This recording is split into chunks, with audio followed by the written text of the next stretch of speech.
This is Allan Wright. Welcome to the Travel Well with Allan video update. Today's subject, will a vaccine be required to travel?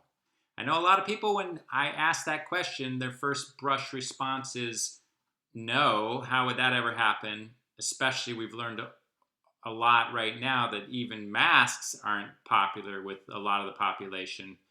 It seems far-fetched to think a vaccine will be required, but that is something I'm going to argue against.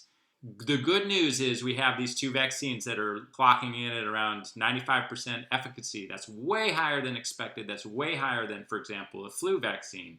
Good news for the world, good news for travel.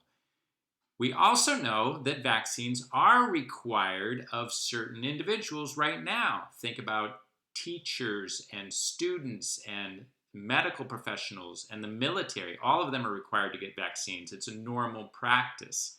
With this vaccine, since we're in a pandemic and the COVID-19 virus actually kills people at too high a rate, we are very likely to see other groups requiring vaccines. Think about the NBA and the NFL, how hard they're working to keep their players and staff safe. Are they going to require a vaccine?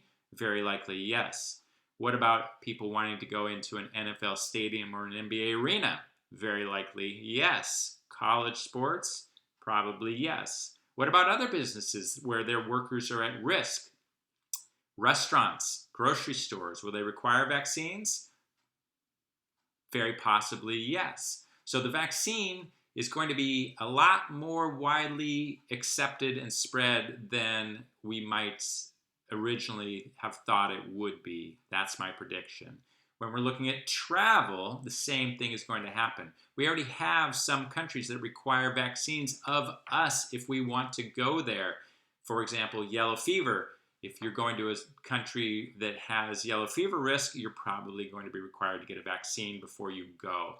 Italy right now does not let Americans in. Are they going to require a vaccine when it's widely available before they let Americans in?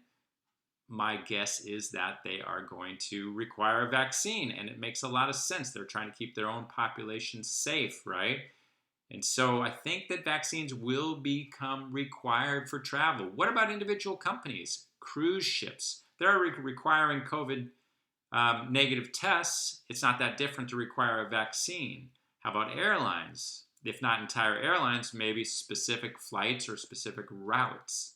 So businesses are going to be doing this, and there's a really good rationale for this. Even at 95% efficacy, that means 1 in 20 people who get that vaccine are going to get it, and yet it won't be effective. That means that even people getting vaccines are still at risk.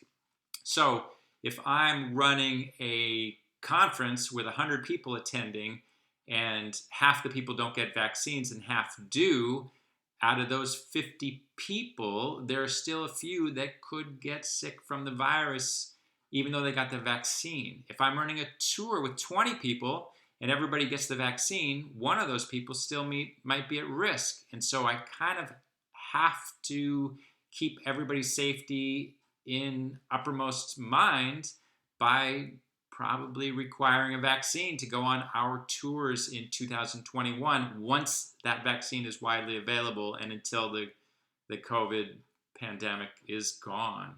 You all know from listening to this that safety is clearly our number one priority. We would rather not run tours than run tours where we're putting people at risk. And requiring a vaccine seems like a reasonable step to take to keep all of you safe when you're traveling with us in 2021.